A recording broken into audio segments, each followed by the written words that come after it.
Este capítulo fue leído en vivo en Twitch. Si quieres ver mi reacción, que Dios mío estuvo buenísima porque qué pedazo de capítulo, puedes hacer clic en el link de la descripción y el primer comentario, corazón. Te espero allá. El capítulo de esta semana es titulado ¿Qué constituye una muerte? Partimos fuerte. Esta es una interrogante que en la historia de One Piece hemos visto cubierta de distintas maneras. Para Hiruruk, era el ser olvidado. Para Shirohige, la voluntad de cada persona sería eventualmente cargada por alguien más. Para Vegapunk, ni siquiera hemos tenido respuesta y su definición se vuelve bastante vaga. Pero en este capítulo, considerando el personaje que muere, la pregunta del título se vuelve más y más interesante aún, pues descubriremos un nuevo nivel de muerte, ya que, ¿qué es la muerte cuando la vida no era tuya en primer lugar? En la portada tenemos una nueva edición de Yamato, la chica Oni haciendo de las suyas. Esta vez de nuevo hubo una desaparición en el país y se trata de Minatomo, el maestro de la construcción, ex jefe de Frannosuke al inicio del arco de Wano y hermano de Minatomo, carpintero de exactamente el mismo nombre que terminó trabajando en el East Blue y fue el encargado de reparar la puerta del bar en el primer capítulo del manga. De nuevo, no sabemos qué sucede en el país. Primero una chica era secuestrada, ahora desaparece este señor. ¿Qué sucede en Wano? ¿Será esta una trama seria en la cual por alguna razón alguien necesitaba a Minatomo y sus conocimientos y se lo llevó a la fuerza? ¿O será un chiste de Oda y solo anda bebiendo por ahí? Como sea, cosas extrañas pasan en Wano y Yamato recorriendo el país salvando a la gente y haciendo favores mientras se desarrolla esta trama nueva. Es una idea muy interesante que espero que pronto llegue a un nuevo nivel. Este es el capítulo 459 sin ver a Bonchan en el manga. Sin embargo, siendo que estamos en un entre arcos, está confirmado que Bonchan aparecerá la próxima semana en el manga en un recorrido por todo el mundo reaccionando a los eventos de Egghead. Habiendo cubierto el título y portada, ¡vamos con el capítulo! La entrega comienza en los buques de la marina a las afueras de Egghead. Las fuerzas militares al fin han despertado luego del ataque del Haki de Joy Boy y se ponen de pie para retirar todo lo que tengan que llevarse de la isla, incluidos los pacifistas, Seraphine y hasta los pobres Sea Beast Weapon. Lo interesante comienza cuando vemos a Rob, Lucci y Kaku, quienes caminan hacia el barco y un agente del gobierno le pregunta qué sucedió con Stussy. Recordemos que los tres fueron agentes del CP0 que fueron enviados juntos a la misión de Egghead, haciendo que tenga mucho sentido que al ver solo dos volviendo al barco, le pregunten dónde está la tercera. Es ahí cuando Lucci declara de manera fría y breve: la eliminamos. Tengo claro que depende de la traducción que haya leído, esta frase puede presentarse de maneras diferentes, pero considerando el contexto, lo más correcto sería interpretarlo de esta manera. Verán, la frase que dice Rob Lucci en este globo de texto es exactamente la misma que usó en el capítulo 352, en el arco de Water 7. Para decirle a Franky que habían asesinado a Iceberg. Esta escena es bastante profunda, así que para explicar las cosas bien iremos en orden cronológico. El arco de Egghead, para Lucci, fue un arco hecho para hacerle notar que los dioses para los cuales él tanto trabajaba no solo lo consideran a él un insecto, sino que también no dudarían en hacerle daño a uno de sus amigos en el proceso, puesto que ellos son insectos también. Ya hemos hablado de lo muy importante que Kaku es para Lucci. Fue gracias a él y al resto de los compañeros del ex CP9 que el gatito fue capaz de volver a la vida a través del dinero recolectado por ellos trabajando juntos. Al arrodillarse y rogarle a Mars que no le haga daño a su amigo y ser respondido con tanta frialdad, Lucci hizo dos cosas. Primero, se dio cuenta de lo que sufren todos los habitantes del mundo cuando sus seres queridos son fríamente asesinados por el gobierno y ellos solo pueden mirar con impotencia. Y segundo, al poner a su amigo por sobre cualquier cosa, cumplió con la condición de lo que según en este arco te convierte en un ser humano. Es decir, tener dilemas morales. De esa manera, desrobotizando a Lucci y haciéndonos notar que por más que él se sienta a sí mismo como una herramienta de los dioses, realmente es tan humano como todos. Mucho más fue el golpe a su moral distorsionada cuando se dio cuenta que Stussy, quien perfectamente pudo haber dejado a Kaku a su merced, lo liberó a pesar de ser un enemigo, pues ella es humana y no pudo ignorar todos los años de amistad que pasó con ellos. Hipotéticamente, lo sucedido acá es lo siguiente. Lucci llegó al lugar en el cual Kaku y Stussy se encontraban, y tal vez, cuando estuvo a punto de atacar a la traidora, Kaku le dijo que se detenga y no le haga daño, pues ella lo había liberado y no le quitó la vida. De esa manera, tanto por haber liberado a su amigo como por los años de amistad con ella, Lucci perdonó a Stussy y la dejó escapar, quien simplemente se alejó de la isla usando su Geppo a pesar de estar lastimada. Lucci es un personaje robótico, de comandos, de frases cortas que reportan sus misiones, pero en esta escena no es así. En este momento, Lucci está actuando y usó una frase que siempre usa para reportar que asesinó a alguien, cuando realmente no lo hizo, para no levantar sospechas y hacer pensar a los agentes del gobierno que no miente, y que es el mismo Lucci con el comportamiento normal de siempre. Claramente, y también considerando la mirada silenciosa de Kaku, Lucci está encubriendo a Stussy. ¡Atención! Está encubriendo a una enemiga de los dioses que tanto protegía y llamaba incuestionables hace 2 arcos. Ustedes lo saben, soy un mega fanboy de Rob Lucci, y es por eso que estoy tan feliz de ver que la iglesia de los hermanos que confiaban en el desarrollo de Lucci terminamos ganando. Y me encanta lo realista que Oda escribió su arco de personaje en Egghead, pues a pesar de todo, su cambio fue sutil, pequeño, mínimo, pero lo suficientemente grande como para notar que desde este día en adelante, algo cambiará dentro de Lucci. Tengo más que decir sobre este personaje y su línea de tiempo, pero esperaré a que la historia avance más, y claro, para cuando me digne hacer el análisis completo de este arco, así que por ahora sigamos adelante. Continuamos y cambiamos a la habitación de excelencia en la cual Jay García se encontraba también cuando iba camino a Egghead. En ese lugar, el viejo se jacta de cómo obtuvieron todo lo que se propusieron en la isla, lo cual, de cierta manera, corona todo lo sucedido durante el incidente de Egghead como una victoria para el gobierno, aunque claro, lo único que ensucia su victoria es no haber podido detener el mensaje de Vegapunk. Los vicealmirantes, ante la situación de no haber podido cumplir con los objetivos, incluso con la ayuda de una Buster Call, se disculpan con Jay García y proponen perseguir a los piratas del sombrero de paja hasta Elbaf. Considerando que estos se fueron con los gigantes, no era muy difícil deducir que se fueron en esa dirección. Sin embargo, acá hay 2 problemas. Primero, Jay García explícitamente les dice que no, pues eso no solucionaría el hecho de que el mensaje de Vegapunk ya fue escuchado por todo el mundo. Además, hay una razón por la cual incluso luego de 800 años, el gobierno aún no puede dominar la isla de los gigantes, y es que son una fuerza militar simplemente demasiado poderosa como para ser dominada sin perder una gran cantidad de recursos, es decir, no podrían.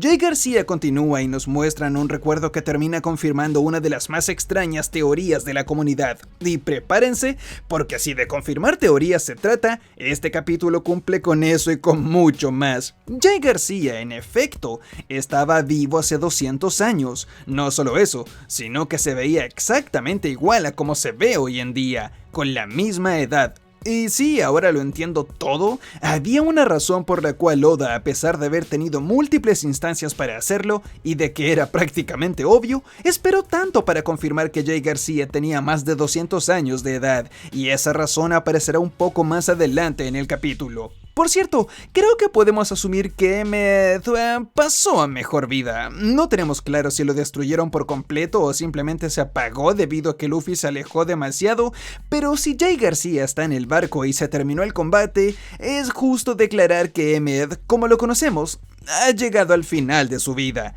Es acá en donde Capitán Cerebrito hace lo mejor que pudo haber hecho. Pues el vicealmirante Doberman, al ver a Jay García tan preocupado por el mensaje de Vegapunk, le pregunta si el contenido del mensaje era cierto o no.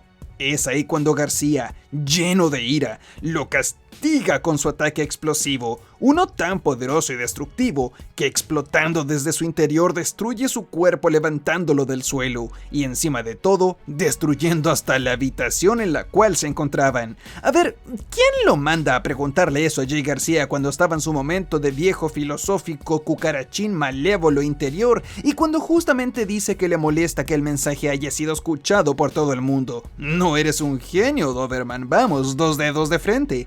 Puedes hablar eso con tus compañeros en privado al volver a la base de la marina. ¿Quién te dio la idea de preguntarle directamente a Jay García en su momento más delicado? Es más, considerando lo que sucede más adelante en el capítulo, si tan solo Doberman se hubiese aguantado un minuto en preguntar, esto no habría pasado. ¿Se nos fue Doberman? Nah, ya hemos visto personajes como Sanji que al tener cierta cantidad de poder, el ataque explota cabezas no es suficiente para quitarles la vida de una sola vez, aunque sí causa un daño considerable. Lo más probable es que aparezca en unos capítulos con banditas en la frente y en la mejilla, más que nada cuando Guillotine se asegura de llamar a un equipo médico al instante. Quién sabe, quizás es demasiado tarde y el ataque ya le quitó la vida, lo cual sería muy brutal y me habría encantado ya que soy un amante de la esencia. Por otro lado, Edison, ¿puedes guardarte tu cibermiembro un segundo? ¿Quién hubiese dicho que Edison terminaría no solo teniendo un épico sacrificio, sino que además sobreviviría a él?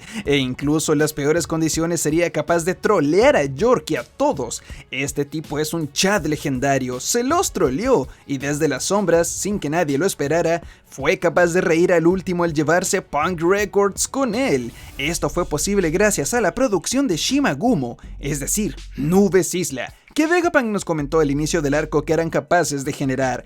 Este es Oda nuevamente usando elementos que en su momento dejó en el aire y usándolos para el final, cuando finalmente son útiles. De hecho, me adelantaré un poco en el capítulo para cubrir todo lo de Edison de una sola vez, y como vemos más adelante, los Punks seguirán con su aventura, pues pueden comunicarse internamente desde dentro de Punk Records. Ellos comentan volando por los aires que la antena tiene cobertura a nivel global, por lo tanto York seguirá teniendo acceso al mismo y no se desconectará jamás. El lado positivo es que dejará de sincronizarse, el resto de Punks podrán tener sus secretos sin que ella se entere de todo. Edison, quien terminará poniéndose una parte del cuerpo de cada uno, se ve como un homúnculo de todos sus compañeros combinados, y él continuará su aventura en pos de cumplir el sueño de Estela, esto no sin antes ponerse en contacto con cierto amigo que le será de ayuda. Sí, el mismísimo Haredas. Sí, el que cada vez que le hablaba a Nami le decía ¡Oy, oy, oy, oy, oy, oy, oy, oy, oy, oy! El maguito del tiempo que le educó acerca del uso de los elementos de la naturaleza y la meteorología. ¿Quién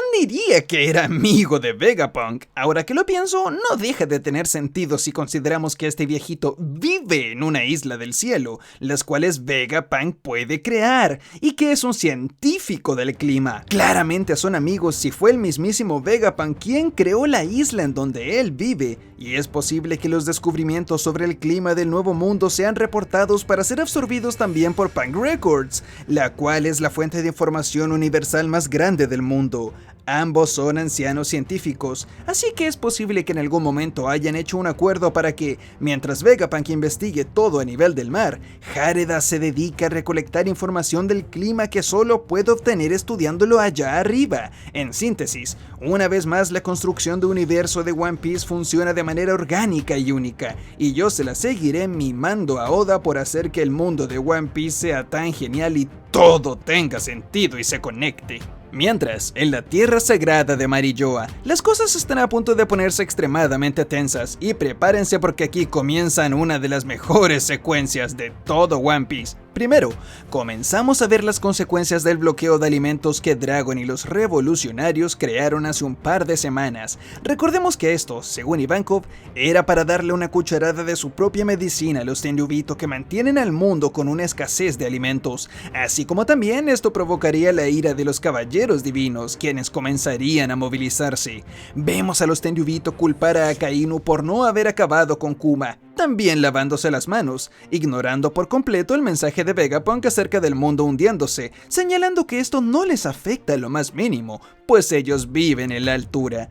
Esto se torna una tragicomedia cuando vemos que un dragón celestial se queja frente a su chef, el cual lleva 5 estrellas en su uniforme, como muestra de que los Tenryubito solamente aceptan cocina de primera categoría y potencialmente secuestran a los mejores chefs del mundo para obligarlos a cocinarles solo a ellos.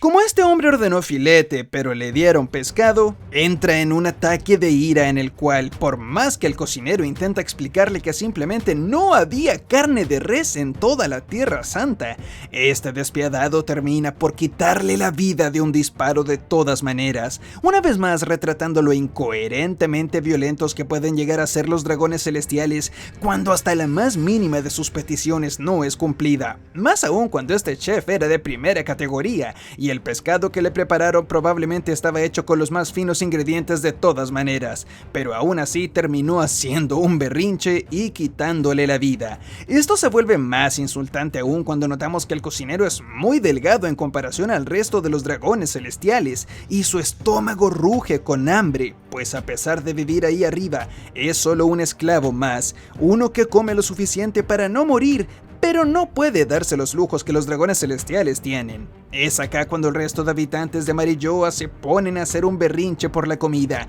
indicando que están perdiendo sus preciosos snacks, que se han perdido una comida y que están prácticamente muriendo de hambre. Sí, esto es una ridiculez, pero se pone aún mejor cuando lo analizas. Oda se preocupa de dibujar a todos estos dragones celestiales muy gordos, con claro sobrepeso, evidentemente sobrealimentados y sin falta de nutrientes. Son gente que obviamente nunca han conocido el hambre real, y verlos quejarse, decir que están pasando por una hambruna y que se morirán solo porque les sirvieron pescado en vez de res, es el más grande insulto cuando hay gente allá abajo que, genuinamente, está muriendo de hambre. De nuevo me adelantaré al capítulo para no tener que volver acá más adelante y que esto lleve un orden, así que aquí vamos. En la última página vemos que Dragon habla acerca de la desesperación que el mundo hundiéndose está causando en la gente. Según él, la gente entrará en un estado de caos total. El mundo de abajo entrará en una gran guerra. Todos contra todos, gente abandonará su humanidad para poder sobrevivir un día más,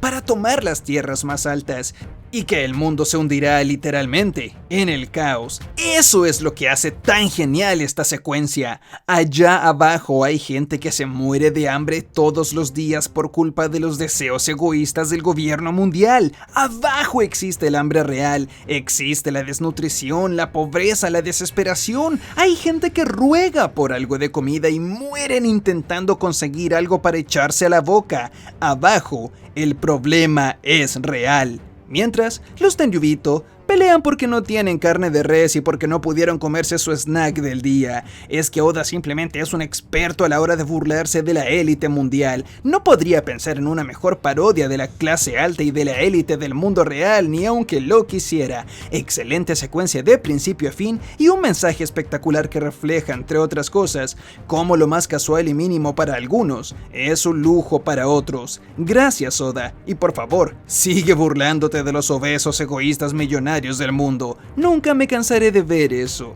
Pasamos al salón de la autoridad, en donde nos encontramos con Garling Figarland, quien entra a la habitación repentinamente. Los miembros del Gorosei le preguntan qué hace ahí, cuando se supone que nadie que no sea ellos o un guardia asignado puede entrar a la habitación. Para su sorpresa, Garling les habla con un registro informal, o mejor dicho, una manera de hablar que no lleva consigo el respeto suficiente que los Gorosei suelen exigir a la hora de dirigirse ante ellos.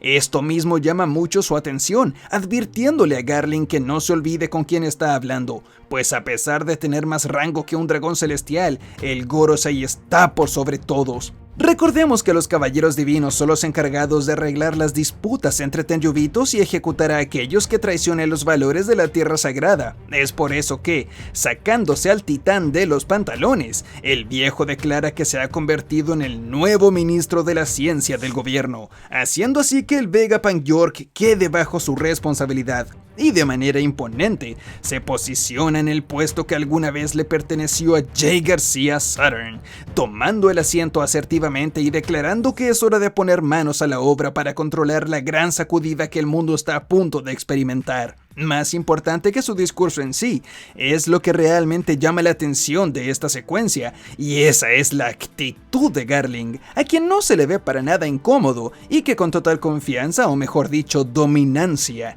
se ubica entre los otros 4 ancianos. Este viejo viene a poner mano dura. La manera asertiva de su actuar tiene un impacto sobre el resto de ancianos, en especial sobre Júpiter, a quien se le ve notablemente perturbado. Ellos saben que Im está furioso, saben que fallaron su misión y saben lo que significa que Garling haya llegado hasta ese lugar, siendo que el rango de los dragones celestiales desde abajo hacia arriba es Tenryubito común, Caballero Divino, Gorosei y arriba de todos Im.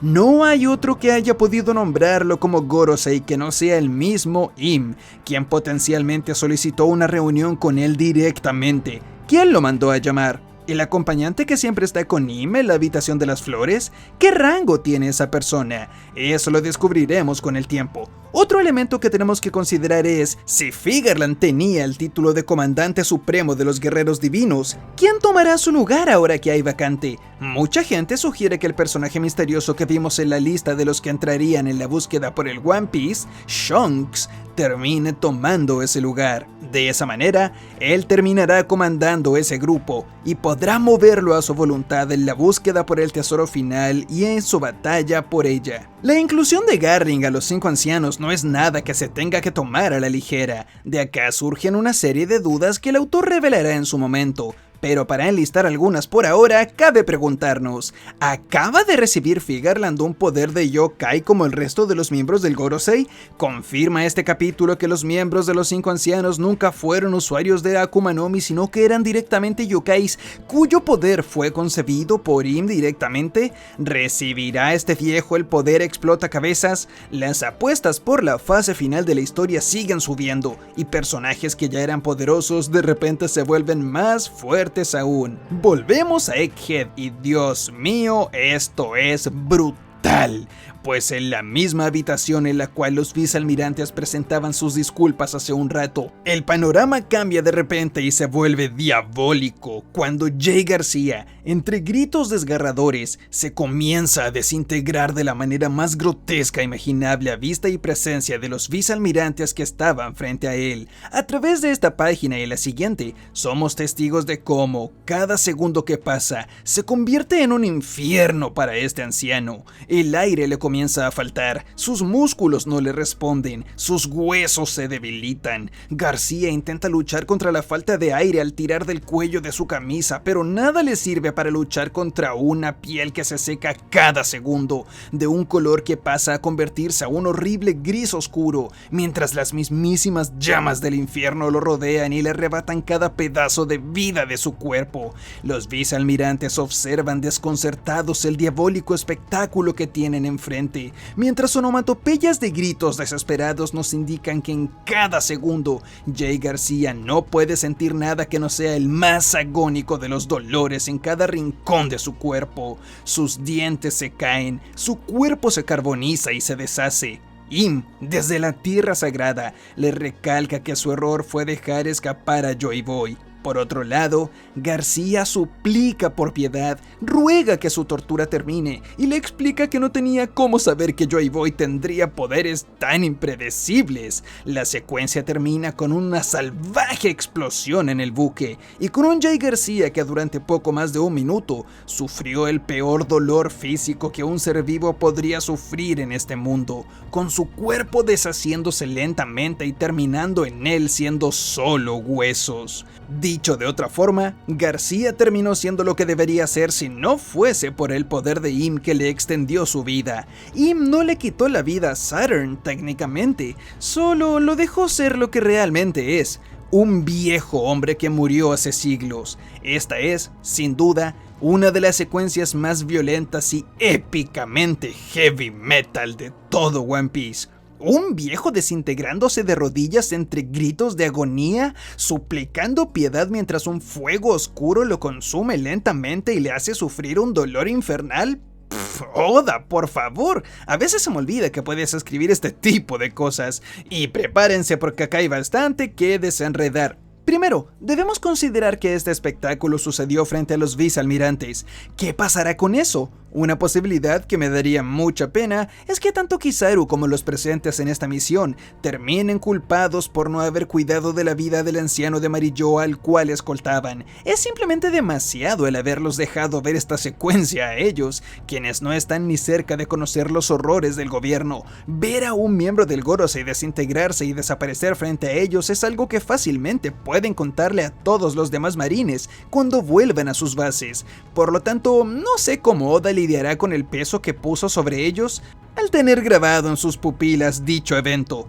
Todo esto, además, es culpa de Im. No puedo creer que Im haya hecho esto frente a todos. No esperó que García estuviese solo. Su ira era tanta, la posibilidad de Luffy escapando fue simplemente tan irritante, que estuvo dispuesto a tirarlo todo a la basura y básicamente revelar su existencia frente a los vicealmirantes. Perfectamente pudo haber una cámara oculta en algún lugar, o algún espía pudo estar vivo viendo lo que sucedió a García. Así que sí, el hecho de que Im estuvo dispuesto a tirar a la basura 800 años en un golpe de ira habla bastante acerca de su gran trauma con Joy Boy. Segundo, es muy irónico que a pesar de merecer su castigo y que el sufrimiento que sintió fue una paga por todo el daño que le hizo a Kuma, a su familia y básicamente a todos a través de la historia, la defensa de Jay García hasta cierto punto haya tenido bastante sentido. No hay manera de que él haya podido prever que el mismísimo Luffy se haría presente en la isla con poderes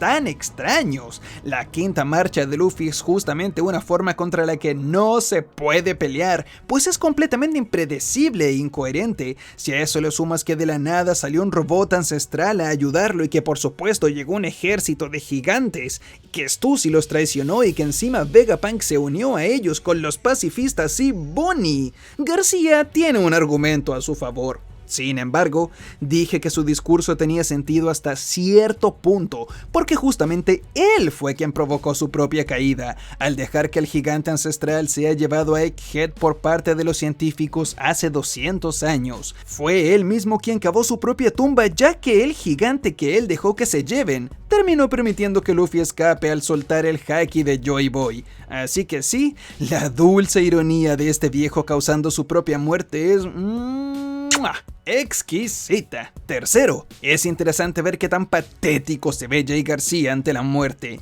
Kozuki Oden, Roger, Pedro, Hiruruk, Belemer y demás personajes a través de la historia han demostrado ser leyendas al enfrentar sus últimos segundos, independientemente de si estaban rodeados de dolor en cada rincón de su cuerpo, con una sonrisa en su rostro. Esto les convierte en personajes cuyas voluntades serán heredadas y en lo que Oda quiere comunicarnos en sus respectivos arcos. García, sin embargo, se fue de la manera más patética de todas, rogando clemencia, abandonando todo honor y llorando para que lo perdonen y no perder la vida que en primer lugar ni siquiera le pertenecía. Y hablando de vidas, cuarto, esto confirma una de las teorías que habíamos discutido en el canal, y es que Im es de alguna manera capaz de conceder vida a estos ancianos como si de marionetas se tratara.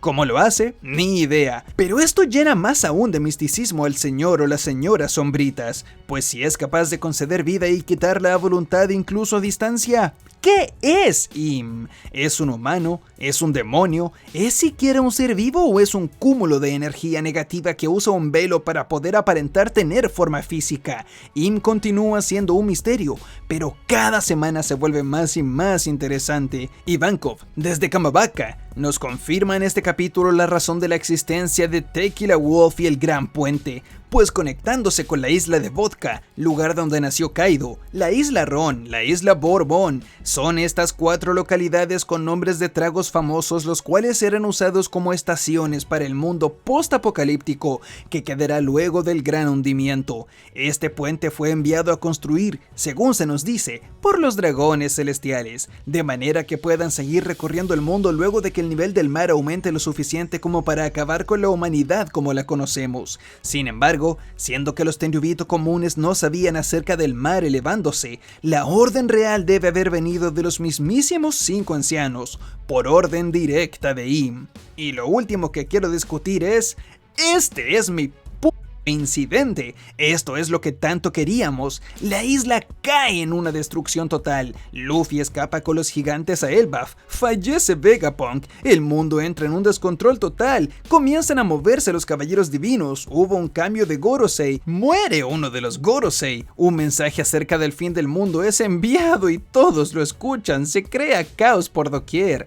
Hasta antes de este capítulo, incluso con el mensaje de Vegapunk, todavía sentía que al arco le faltaba algo para convertirse en un incidente tan histórico como Oda lo pintaba, pero luego de ver esta secuencia bestial de Jay García muriendo y que el mundo está a punto de entrar en una fase de guerra total, entiendo perfectamente el por qué Egghead fue un incidente que pasará a la historia como uno que cambió el rumbo del mundo para siempre.